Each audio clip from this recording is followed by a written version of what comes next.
Hello, today we are here to discuss Shootin Ladders from Smirk Dagger Games. This is one of my earliest purchases, I think, from Smirk Dagger Games. And it is a frag fest. Yep, so that's in the name. Yep. So we are here with Maya, our guest speaker with us, and we are... Before we get started... Well, yes, I was going to say that. We I are don't going know. to suggest you hit that subscribe button. We would appreciate And that. right next to the notification bell is probably somewhere down there. Yeah, look at Maya, go down, it's probably about there. And then we'll have, you'll be able to find out about all the latest, greatest games we review. We still are going through all of our Gen Con collection. Got a lot of new ones coming out there. We will forever. Not forever, just for a while. Forever. But We're still finishing up Western Wednesdays. Then we're going to Halloween games. We got all kinds of fun things coming. That's right. All right, so Rob, tell us about this one. Shootin Ladders Frag Fest, his full name, came out in 2009. Board Game Geek rating 5.9. Like Randy said, it's by Smirk Dagger Games. Designed and art by Kurt Covert. MSRP is way out of print, so you can only buy it on third-party market. I saw prices range from $37.95 on Geek Market all the way to $5. So let's discuss quality of components. So you get dice that you have to sticker, which is a big grievance of mine. I did not enjoy stickering these back in the day. I still don't like the looks of them because they're stickered, so not great there. Yeah, I would think that if you play this a lot, that's going to wear off pretty darn quick. So, well, I mean for 2000, right? But 2009, though. I mean, I don't know how much different of dice you would have got back then. Yeah. You got standees. The standees are cute. I mean, they're cardboard standees. They're not great, but they're not bad because they're cute, and they are practical in the sense that some of the different scenarios are tag team. Yep. And you've got two different color standees, so they work fine there. It's got a nice board. It's nothing special about it, but it does resemble Shoots and Ladders, which is what they're playing on. Off of it. And you got these cards that are not highest quality cards. No, they're pointy. They're pointy. They're glossy, so they're slippery. They're kind of thin cardstock. They're not lane finish. So yeah, and the characters, they didn't really give you any. They gave you a sheet in the book of 4. And you had to make copies. Right. They didn't really come with anything. And we'll get to the manual later, but it looks like somebody photocopied the manual. It's not, it's faded and such. It's not even like a high quality manual. As far as quality, I think I'm probably at a 4 on this. I don't think I can go any higher than a 4. I agree, because, with our standard being Catan, for those that don't know, this is definitely below that level. So I can't give it more than a 4. What do you think? I want to give it a 3 just because of the low quality. I'm not saying it's bad, but I would rather have nicer material if you're going to be playing this often. Right? Yeah. Moving on to theme. So the theme of this is super fun. Oh, yeah, for sure. Yeah. For sure. This is where the game really excels at, really. You've got these little cookies, which are gingerbread men. And they're all armed. Their names are all plays on different types of like Ginger Joe over here, G.I. Joe, Bitey. Yeah, Bitey. I mean, they got a bite out of them. Yeah, I mean, they're just really cute. All the cards are really named fun. Humorously. The weapons are hilarious. Yeah, you got the M&M 16 and the Ginger Sniper Rifle, Dirty Twix, isn't it? There was a Medikit Cat. Yeah, all kinds of plays on popular. Oh, you got Ever Avenging Gobstopper. That's great. Grapple Jacks. Squirrel Nut Ripper. So just really fun names, and the weapons. It emulates what you would play in a simulator or a game shooter on the video games, and it's got different scenarios based on that. So you've got. We did basically Frag Fest where we were shooting each other free for all. But you have teams, capture the flag, all the standards you see in all the shooter games. And you've got the use of the ladders and the shoots just to get away when you're right. It was a brilliant idea. I know they've also released a Candylands play with the shooting too. So, yeah, I just really think this is a fun idea. I'm surprised that I don't know if they got copyright infringement issues, and that's why they did. You don't see it out anymore, or if it just. I don't know. No, because I don't think they.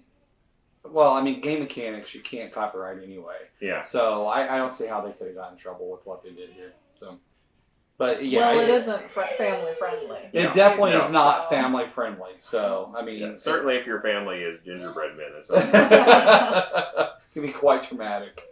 But when it comes to thematics, the thematics of the game push the gameplay because it's all about theme. Yeah. So I mean, we'll get into gameplay, but your little gingerbread characters that you draw your damage on, very thematic. Mm-hmm. The weapons and everything, as Randy mentioned, very thematic.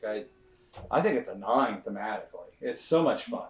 Yeah, I mean, the art is not great, but it's very cartoony and funny. But it's appropriate. It fits the theme. That they did. They like have the chutes and ladders, where one end of it's like the beginning of the cartoon, and the second half is what happens on them all. Every one of it's awesome. Like before you go up the ladder, it's all happy-go-lucky. At the end of the ladder, you're dead. Yeah, it killed him. Yeah, it's like here's the sucker. Here I'm jamming it through your head. There's this one trips him and makes him fall down and crumble at the bottom of the slide. I mean, it's just every one of them. They got the grandma doing her flowers, and up the top, she's getting her head ripped off. But it's like it's very savage, but it's just hilarious. It's just fun, yeah. So yeah, I agree with you on a 9 on this. I think it's great. What do you think? Well, I really like it, but I wouldn't be able to just play it with anyone. I feel like you have to have friends who think this is funny. Oh yeah, they have to have dark humor. You have to have a dark sense of humor and a little bit of nostalgia too, because it's definitely played Shoots and Ladders. Yeah. And so I think that's a little bit of it as well. The adult version. Right. I mean, just the whole chanting of "Rip It Off" was fun. Hilarious. So what was your score? For theme. I think it really stuck to the theme. I would give it a 7 at least. Okay. As far as the rule book, like I said, it's a centerfold again, which I'm not a big fan of centerfolds, at least in my rules. But as far this magazine, fine. No. But the rules are very, just they look like they were printed. On somebody's printer. It really does. It looks like someone did a really nice rule book, but then Randy's copy, they forgot to print them. So, let's make a copy of your rule book and put it in. But this is the standard. I mean, it's not. This is not like a ripped off version. Right. And I mean, it's sectioned pretty nicely as far as the typical sections you would see in a rule book. You got your components, your assembly, which of course tells you got to put your stickers on, which is annoying. And, choosing scenarios, which is the big part of this, is the scenario. So most of it is based on that. It tells you how to do the movement and then how to do combat. But there's not. It's a pretty basic. It really is. There's not much to it. And then it makes sure to tell you if you manage to take out an entire limb, you chant "rip it off" repeatedly as they tear that off. I mean, they put fun things like that into the rules. And then it's got the section to print out your different little characters. So, I mean, it's fully functional. There's nothing wrong with it. It's just not... It just looks cheap. Yeah, it does. Because of that, I'll give it a 6. I don't think it deserves much more. I agree. It's functional, but that's all it is. Yeah. There's nothing special at all about it.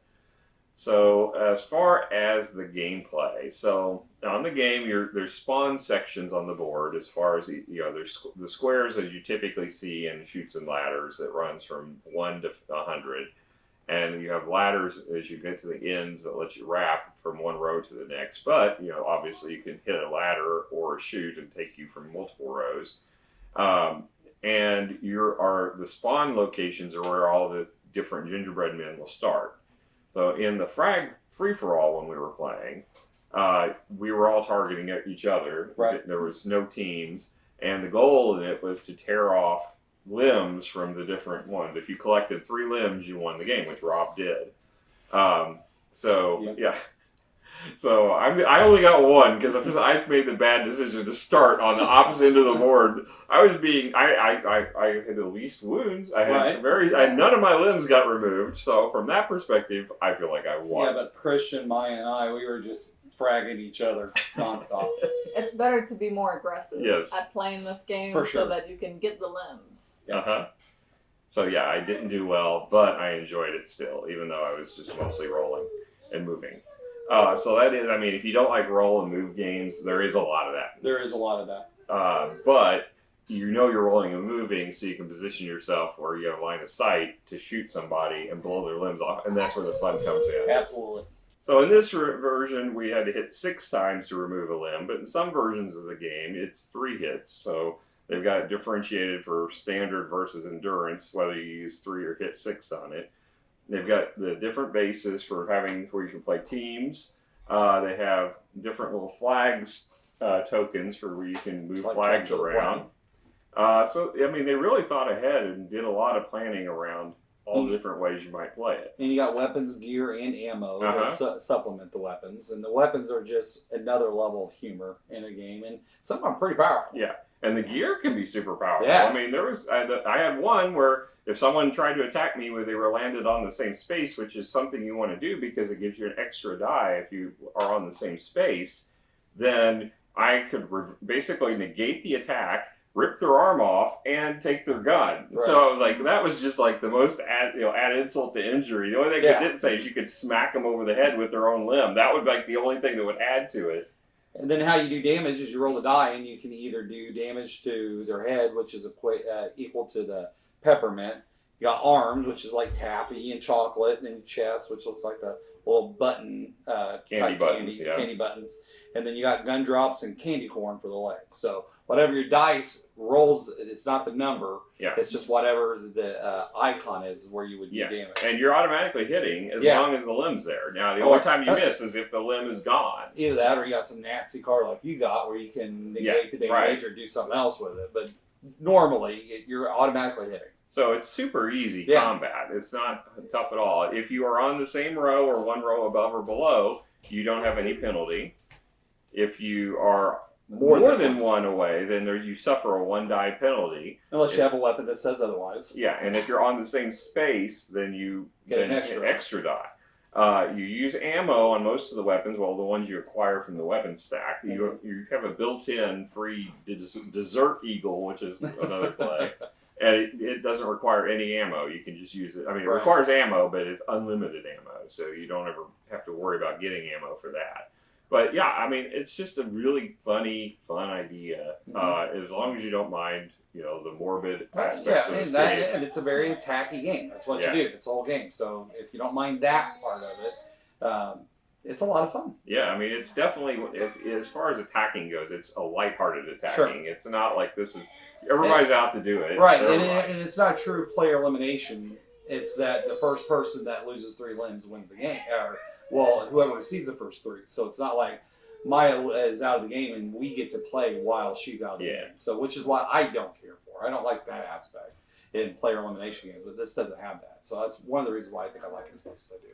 Yeah, I mean, this is one I haven't played in ages. It's been on the shelf for a really long time. I think the last time I played it, it probably was the last time you played it when we did it together. And yeah, I mean, the only thing I guess it's missing is, like, when you lose your legs, you don't, like, suffer any kind of movement penalty. Right. Yeah, I think you had a weapon that if you lost your head, you lost your sniping ability. Yeah, so I got the ginger snipe rifle that I can only use it if I have a head, which makes sense because you got to aim it. Yeah. So you got to go down the scope. And so, but there's real no negatives to losing limbs, and you can lose all of them really, and for the most part be alive as long as you don't. One of the other players didn't have 3 of them. Yeah, that's true. So I mean, and this plays up to 8, I believe, right? It plays. I believe there's 8 spawn in the soup spots, and there's definitely 8 characters in there to choose from. There's 7, so maybe 8. I think there's an 8th one up there too. I cannot imagine playing this with 8 people, but I bet that'd be a blast. Oh, it would be, yeah. I bet it'd be so much fun. I recall back in the day we played with some pretty big groups. I don't know if it was 8 or not, but we had a lot of people at the table playing this. And it was always a lot of laughs. I'm sure. I bet that'd be great. So, from the fun factor of this, I mean, there's not much to the game, so I can't rate it that highly. But I think it's at least a 7. I mean, it's just the fun factor. Yeah, just the fun factor alone. I think I'd be. I'd be it's not something I want to get out every week. It's something I'd get out on a rare occasion, and I'll still laugh at all the humor in it. Because if I was doing it every week, it'd probably get old really fast. Sure. Or just each time a new group of people come in, maybe something like that. But yeah, I think 7's a good score. I agree. Though I would probably put it a little lower.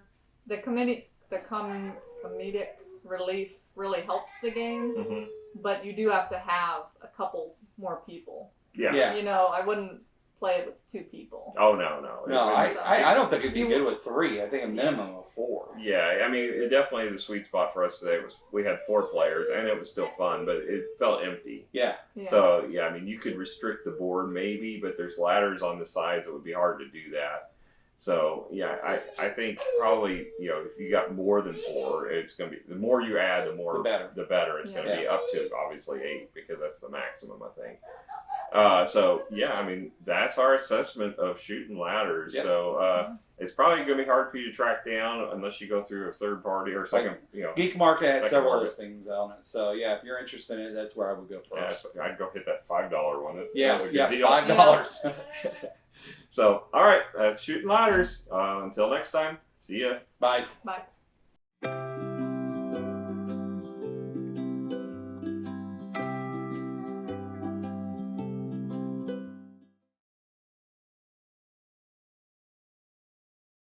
Older or new, even brand new ones, or this is an older one. And this one's, you can see us shoot each other up with it. Oh, that sounds bad. Let's edit that. Yeah. All right. So speaking of ranges, well, don't talk about any of these games. I know people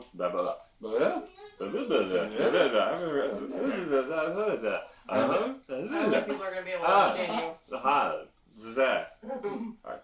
Speak up. Speaking of ranges, which I don't know where you're going with. I don't either. Let's go back. There's guns that have range. I don't know where I was going with it. All right.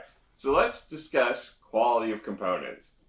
So you have I got a hair sticking to me over here. This is not going well.